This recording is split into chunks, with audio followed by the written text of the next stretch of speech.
Hail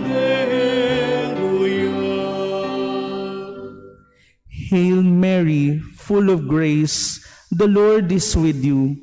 Blessed are you among women.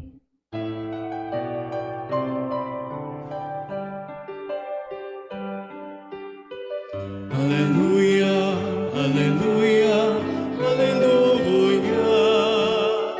Hallelujah, hallelujah, hallelujah.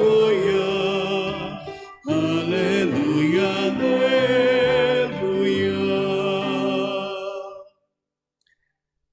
The Lord be with you. And with your spirit. A reading from the Holy Gospel according to Saint Luke. Glory to you, O Lord.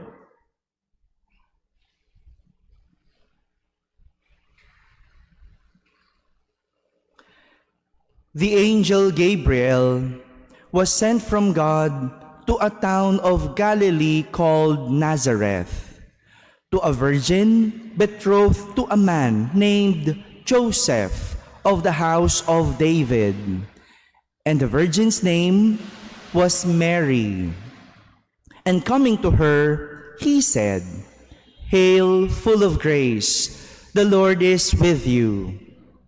But she was greatly troubled at what was said, and pondered what sort of greeting this might be. Then the angel said to her, "Do not be afraid, Mary, for you have found favor with God. Behold, you will conceive in your womb and bear a son, and you shall name him Jesus. He will be great and will be called Son of the Most High. And the Lord God will give him the throne of David, his father, and he will rule over the house of Jacob forever. And of his kingdom there will be no end." But Mary said to the angel, "How can this be, since I have no relations with a man?" And the angel said to her in reply, "The Holy Spirit will come upon you, and the power of the Most High will overshadow you. Therefore, the child to be born will be called Holy, the Son of God.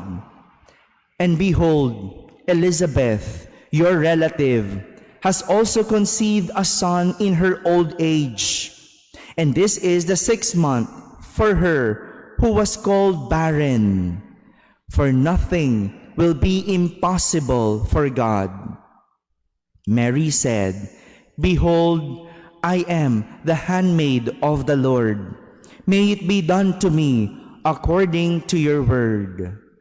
Then the angel departed from her. My friends, the Gospel of the Lord. Praise to you, Lord Jesus Christ. Good morning, my dear brothers and sisters. Today we celebrate the solemnity of the Immaculate Conception of the Blessed Virgin Mary. Immaculate Conception, which means Mary, from the first moment of her existence, she was totally free from the original sin. Original sin, which we inherited from Adam and Eve. By the way, that is the first reading for today. The fall of Adam and Eve. Kung bakit tayo nagkaroon ng minanang kasalanan ay dahil sa ating mga unang magulang, si Adan at Eva na nagkasala. Immaculate Conception. Sa paglilihi pa lang kay Maria, sa sinapupunan ng kanyang ina, siya'y walang bahid dungis, walang minanang kasalanan. And this is the reason why Mary was conceived without original sin, because she will become the bearer of the Son of God. The reason for this, para ihanda si Maria na maging tagapagdala sa kanyang sinapupunan ng anak ng Diyos. Kaya sa simula pa lang, malinis na siya. Walang bahid dungis ang kanyang karangalan. Totoo naman, hindi pwedeng dalhin ang Diyos sa ating mga sarili ng marumi ang ating karangalan. Mas lalong literal, na dadalhin sa sinapupunan ng Diyos, kailangan malinis ka. Kailangan walang bahid dungis ka. Kaya nga sa binyag, nililinis tayo mula sa mina ng kasalanan bago tayo maging kapamilya ng Diyos. Diba? Bago tayo matanggap sa pamilya ng Diyos, lilinisin tayo. Ganun din sa pagtanggap natin ng komunyon. Diba? Pag nagko-communion tayo, bago natin tanggapin ang katawan ni Jesus, bago natin siya tanggapin sa ating katawan, hindi ba dapat naglilinis din tayo sa pamamagitan ng pagkukumpisal? Hindi pwedeng babad tayo sa kasalanan at tanggap tayo ng tanggap ng katawan ni Jesus. Nakakahiya. Marumi tayo, patutuloyin natin si Jesus sa ating mga sarili. This is why the angel Gabriel appeared to Mary, and before he revealed the plan of God for her, his greeting was, "Hail, full of grace, the Lord is with you."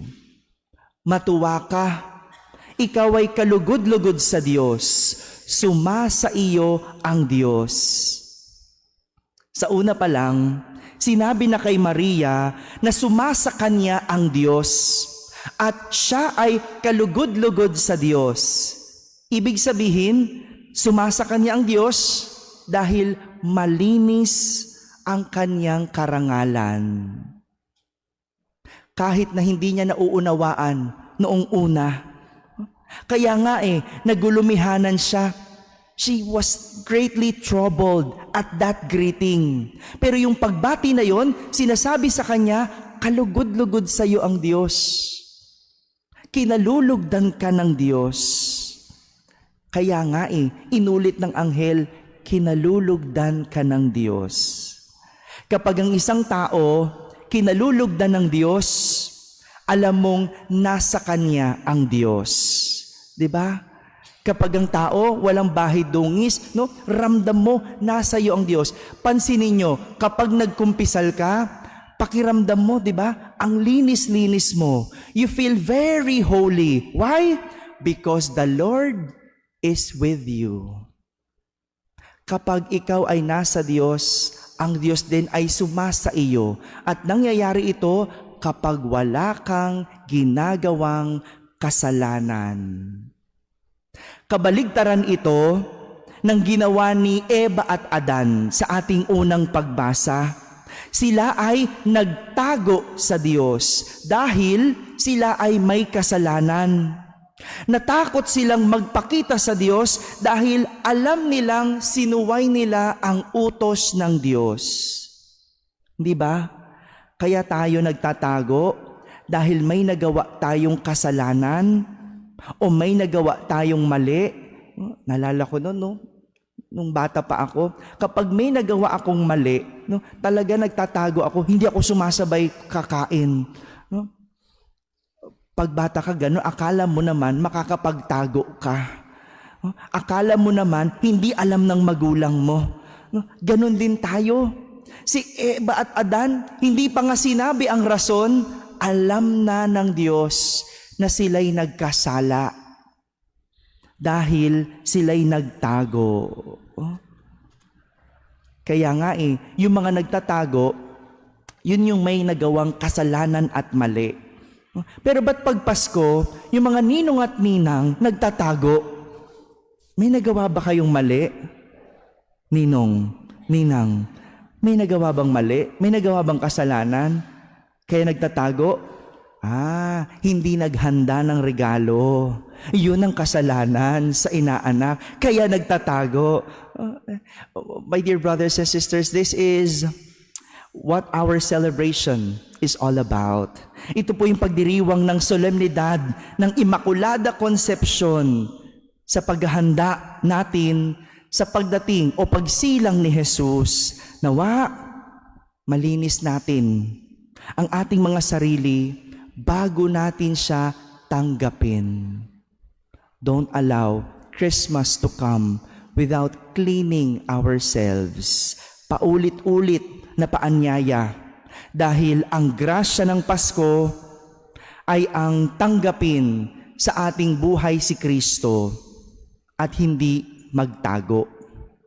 Dahil ang nagtatago sa Diyos, hindi kailanman magiging kalugod-lugod. Amen.